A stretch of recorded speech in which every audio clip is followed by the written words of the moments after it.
Hello everyone, this is our prepared video about nutritional science in Mongolia, education care in Mongolia, and discovery in Mongolia. First of all, nutritional science in Mongolia.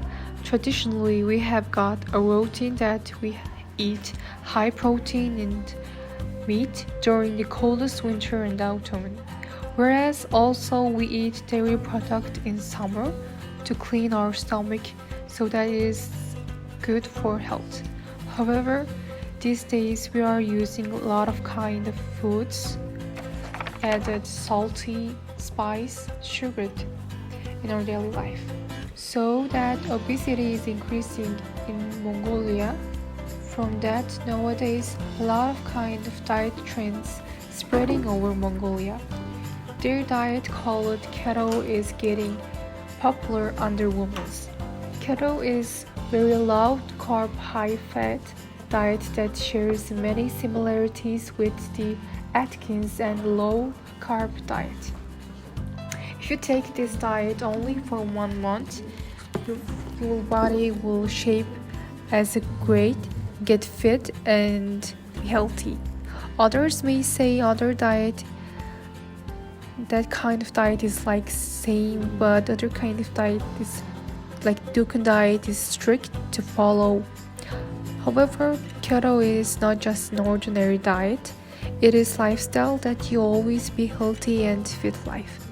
In Mongolia, there are keto group which call it over challenge overweight people to get fit using protein food like meat, fish, eggs, dairy products, and every kind of vegetables and fruits. From seeing keto person's result, it is really give their positive process. And reading the person who is keto diet, they say keto is not an ordinary diet that started and ended in no time. Keto continues and it is not that easy, but easy if you get the taste. Also, 5 major benefits are fat loss, improved cognitive function, lower inflammation, lower blood pressure, blood sugar control. The keto diet could cause low blood sugar, kidney stones, constipation, nutrient deficiencies, and increased risk of heart disease. Strict diets like keto could also cause social isolation. Mongolians, especially girls, have recently resorted to the keto regime regardless of age or gender. There are many types of keto regimes. One type is the keto egg regime. This regime is very effective in losing weight quickly. Keeping an egg diet for 3 or 5 days will help you lose weight and look your best. The egg diet is short-term keto diet that basically contains whole eggs and sources of fat such as butter and cheese. This diet is more limited than a regular keto diet, so it reduces the amount of food you can eat. This restriction not only reduces your caloric intake but also helps you lose weight. Mongolian girls follow this egg regime regardless of the season. This regime has a very positive effect not only on a person's appearance and physique but also on the body. Mongolians like this regime because it is not the same as fasting. Because Mongolians have a nomadic culture, they mainly eat meat in the first season of the year. Therefore, fasting for many days without eating at all can be bad for Mongolians. So the egg diet, which is form of the keto diet, is very suitable for Mongolians. The next popular diet trend in Mongolia is watermelon diet. It's really interesting and hard diet. Mongolian people eat a lot of meat in this reason. A watermelon diet is so popular in Mongolia. In Mongolia, we use this diet only in summer or autumn because in winter or spring watermelon is so rare. But in summer or autumn, we can use fresh, juicy watermelons to diet and cleanse our body. According to research, having a slice of watermelon every day can halt the accumulation of bad cholesterol through preventing heart disease. And also, watermelon is 19% water, making it one of the best sources of hydration. During the first stage, dieters ate nothing but watermelon. This stage usually lasts for 3 days. You may end up consuming the equivalent of one large watermelon each day. After that, some people go back to their normal diet, others gradually add other foods back into their diet. For instance, in one variation, you may have 2 light meals each day and eat watermelon as a snack. Imagine fasting is getting 3 years younger. Fasting is a voluntary act of abstaining from food and, in some cases, water in order to purify the body, get rid of disease, and improve the mind. From ancient times, the people fasted in order to reach the heights of spirituality and to be healthy. When a person doesn't eat at all for 48 hours, the process called aftergrowth takes place in the human body. At this point, the cells release energy from all their internal resources.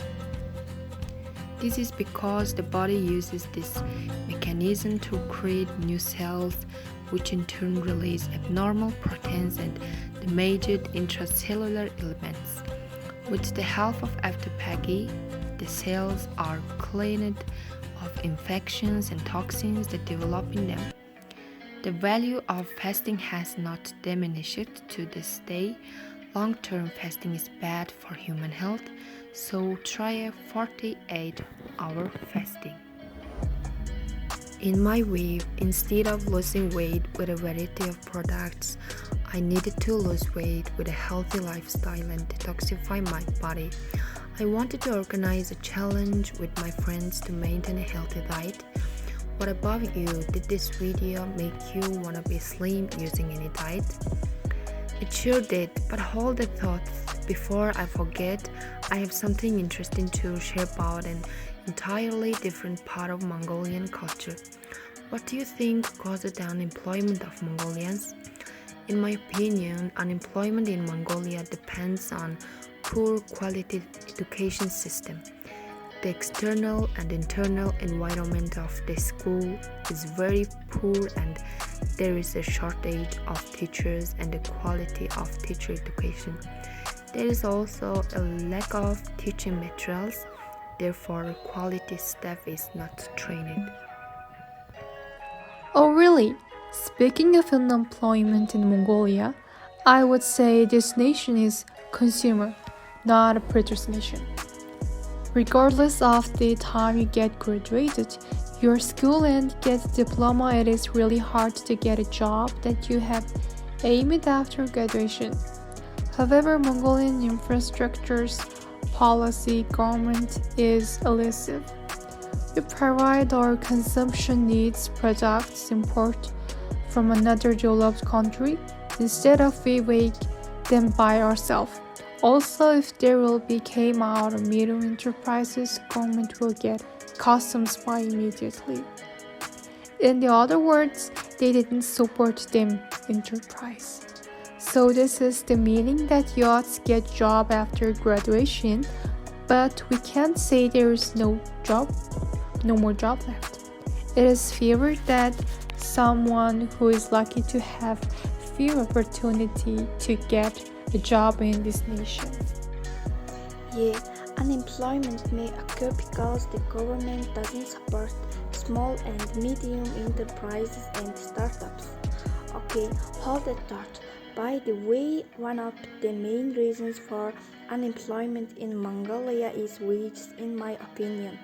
I wanted to ask you, do you think wages are related to unemployment? Okay, now I'm going to explain that. Hold the thought that as of 2020, 1,100,000 people were employed. of which about 80,000 were paid the minimum wage. In 2018, the minimum wage in Mongolia was 320,000, but in 2020 it increased to 420,000. Today, unemployment is rising due to very high Mongolian taxes and low wages. Anyway, there are a lot of Mongolian families who spend almost half of their hard-earned money on taxes and barely spend the rest on food. In addition to rising taxes, rising prices for all consumer goods are having a devastating effect on people's economies. As a result, young families, new students, and startups may find it difficult to work and live in low-paying, high-tax countries. By the way, Mongolian youth are more willing to work and live abroad. This is because Mongolia has long working hours and very high taxes. We haven't a chance to live in our country and get enough money. We get a small salary, it will make a living until the next paycheck. There is no opportunity to save, travel, and enjoy life in Mongolia. Therefore, a lot of Mongolians want to live and work in a highly developed country in the world, at least in a country that values human labor fairly. But we also want to stay with my relatives and parents, but I decided to go abroad to make my children better off and more educated, said the 25-year-old Japanese language and labor center student. So Mongolians are leaving their families to work in foreign countries. If we have enough opportunity, enough salary, we would stay our country and work hard. What about you? How do you surface with unemployment? Sometimes I work part-time without classes to earn money, but sometimes there aren't enough opportunities to work. If you put in a lot of effort, I think you can probably increase your income a little bit. It is unfortunate that all Mongolians live and work in the same conditions, but most things are bad in Mongolia. But everyone knows that Mongolia is a powerful country with a long history and culture. What do you know about that? Wow, that's really interesting. That reminds me the ruins of Harhorum, the 13th century capital of Mongolian Empire, are still visible on the Earth's surface today. The name Harhorum or Karakorum literally translates to Black 20, but linguists are that Harkorum might have been a diversion of the word Kurum, which means castle in Mongolia. The Erdinzo monastery stands near Karakorum. Erdinzo were already known in the 18th century, but until the 20th century there was a dispute whether or not the ruins of Karabalosung or Ordoh Balik were in fact those of Harhorum. But now, the virtual Harhorum project of 2020 reconstructed the city in an explorable 360-degree format based on the latest archaeological studies since that episode. This amazing ancient place is available to see to whenever we want. How cool! Even more interesting is the history of city of Karakorum. The settlement itself dates to around 1220 CE, when Genghis Khan established a camp of yurts at a point where the Orkhon River valley transitioned into leveler pastures. I always wanted to ask someone, after the death of Genghis Khan, who played the most important role in expanding Karakorum and making it a better historical city. I got the answer to this question from my history teacher.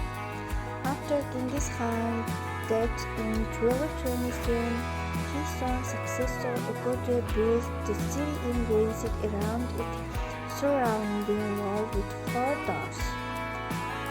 The Mongolian Empire was governed from the city until Kublai Khan settled the capital in Beijing.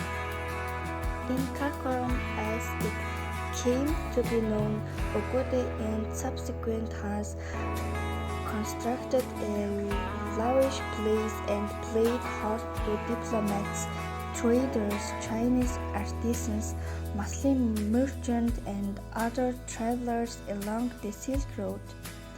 Therefore, Karakoram was at the same time political, economic, tourism, trade, administrative,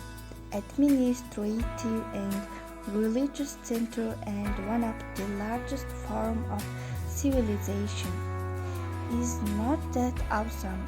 Mongolians to this day call Karakoram the heart of Mongolia and the heart of the Mongolian nation. Well, I have found traveler William Rooke, who toured Hararum in 1254 and penned an account of his travels. According to the University of Washington, his writings constitute one of the earliest and most detailed descriptions of the Mongolian Empire from Westerners' perspective. Also, Putz's Chester explains that Hararum's riches owed much to the Mongolian Empire's military might, also everything the warriors could extract from territories they did from taken to goods. He was especially impressed by a great silver fountain in the shape of a tree that stood in the palace entryway. I am so glad that the ruins of Hararum discovered. It is Mongolians' very big cultural discovery. So what do you think?